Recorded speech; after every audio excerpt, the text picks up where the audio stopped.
আসসালামু আলাইকুম এভরিওয়ান, আশা করি প্রত্যেকে ভালো আছেন। আজকে আমি আপনাদেরকে দেখাবো কিভাবে আপনারা একটিমাত্র ক্লিক করেই দেখে নিতে পারবেন যে আপনি রাজশাহী বিশ্ববিদ্যালয় প্রাথমিক সিলেকশনে আপনি প্রথম ধাপেই আপনার সিলেকশন আসছে কিনা বা আপনি সিলেক্টেড হয়েছেন কিনা। দেখেন, যাদের এসএমএস এর মাধ্যমে জানিয়ে দেওয়া হয়েছে তারা তো আলহামদুলিল্লাহ জেনে গেছেন, কিন্তু অনেকেই আছেন যারা এখনো পর্যন্ত জানেন না যে আপনারা রাজশাহী ইউনিভার্সিটিতে প্রাথমিক সিলেকশনে কোন ইউনিটে আপনারা টিকতে পারছেন কিনা অথবা আপনারা সিলেক্টেড হয়েছেন কিনা। তো এই ব্যাপার নিয়ে আপনারা অনেকেই হতাশ যে আমি যদি আমার তো এখন এসএমএস আসে নাই, তাহলে কি আমি সিলেক্টেড হব না। তো এই ব্যাপারটা আপনাদের মধ্যে অনেকেরই ঘুরপাক খাচ্ছে। তো এখন কথা না বাড়িয়ে চলুন দেখা যাক কিভাবে আপনারা খুব সহজে মাত্র একটি ক্লিক করেই আপনারা দেখে নিতে পারবেন যে আপনারা কোনো ইউনিটে সিলেক্টেড হয়েছেন কিনা। তো চলুন শুরু করা যাক। তো প্রথমেই আপনারা যে কোনো একটা ওয়েবসাইটে চলে যাবেন আপনাদের পছন্দ মতো।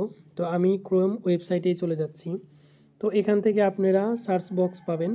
সার্চ বক্সে গিয়ে এরকম কপি করে পেস্ট করে দেবেন। এই লিঙ্কটা আমি আমার ডেসক্রিপশনে দিয়ে দেবো, জাস্ট আপনারা চাপ দিলেও আপনাদের এই ওয়েবসাইটে নিয়ে আসবে বা এখানে নিয়ে আসবে। তো আপনারা ডিরেক্ট এইখানে চলে আসতে পারবেন। এটা আমার ডেসক্রিপশনে পেয়ে যাবেন লিঙ্কটা। দেন এখান থেকে আপনি দেখতে পাচ্ছেন যে ফার্স্ট প্রেসেস, অর্থাৎ আপনি প্রথম ধাপের কথা বলতেছে।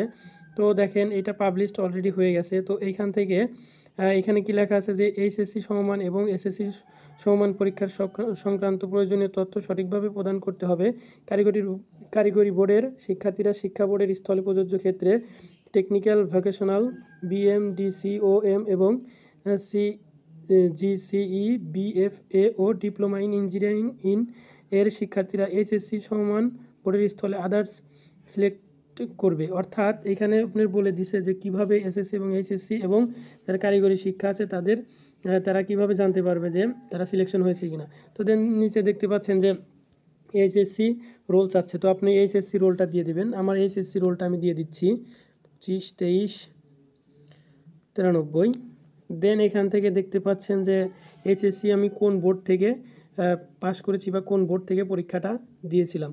তো এইখান থেকে দেখেন আমি রাজশাহীটা সিলেক্ট করে দিচ্ছি। আমি রাজশাহী বোর্ডের স্টুডেন্ট, তো আমি রাজশাহীটাই সিলেক্ট করলাম। আপনি যে বোর্ডের স্টুডেন্ট হন আপনি সেই বোর্ডটা সিলেক্ট করে দেবেন। দেন এখানে পাসিং ইয়ার, আপনি কত সালে এইচএসসিটা পাস করেছেন সেটা দিয়ে দিবেন। যেহেতু এখানে সেকেন্ড টাইমার আছে, সো এখানে 2023 যারা আছেন সেকেন্ড টাইমার তারা 2023 দিয়ে দিবেন এবং যারা ফার্স্ট টাইম তারা 2024 দিয়ে দিবেন।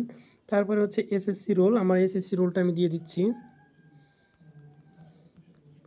তারপরে দেখতে পাচ্ছেন নিচে আবার কোন বোর্ড থেকে আমি পরীক্ষাটা দিয়েছিলাম। তো আমি রাজশাহী থেকে পরীক্ষা দিয়েছিলাম। তো তারপরে পাসিং ইয়ারটা চাচ্ছে যে আমি কত সালে পাস করেছিলাম। আমি 2022 সালে এসএসসি পাস করেছিলাম। দেন এইখানে এই যে একটা যোগ দিয়ে দিছে, সেটার ফল আপনাকে নামাতে হবে।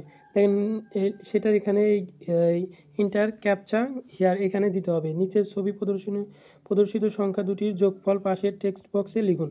তো এটার যোগফলটা এখানে দিলেই হয়ে যাবে। 12 + 4 = কত হয়? 16। তো এটাকে যখন আমি সাবমিট করব, তো আমি যদি প্রথম পর্যায়ে সিলেকশন হয়ে যাই রাজশাহী ইউনিভার্সিটির প্রাইমারি সিলেকশন যদি আমি হয়ে যাই, প্রথম ধাপে যদি আমার সিলেকশনটা চলে আসে, তাহলে একটু নিচে গেলেই দেখবেন যে এরকম ফটো শো করবে। মানে আপনি অ্যাপ্লাই করার সময় যে ফটো দিয়েছেন সেটা শো করবে, প্লাস আপনার এখানে কোন ইউনিট, আপনি যদি 3টা ইউনিট থেকেই আপনি অ্যাপ্লাইটা করেন, তাহলে আপনার কোন ইউনিটে আপনি সিলেক্টেড হয়েছেন সেটা আপনি দেখতে পাবেন। এই যে এইখানে একটু নিচে গেলেই দেখতে পাবেন যে আপনি কোন ইউনিটে সিলেক্টেড হয়েছেন। আমি এখানে এই যে ইউনিট এ দেখাচ্ছে, আমি ইউনিট এতে অ্যাপ্লাই করেছিলাম শুধু একটাতেই, যার কারণে আমি একটাতেই সিলেক্টেড হয়েছি। তো আপনারা যে ইউনিটে সিলেক্টেড হবেন সেটা নিচে পর্যায়ক্রমে দেখাবে। তো আপনারা এইভাবেই দেখতে পারবেন যে কিভাবে, তো আপনারা এইভাবেই দেখতে পারবেন যে আপনারা প্রথম ধাপেই সিলেক্টেড হয়েছেন কিনা। ধন্যবাদ সবাইকে। আসসালামু আলাইকুম।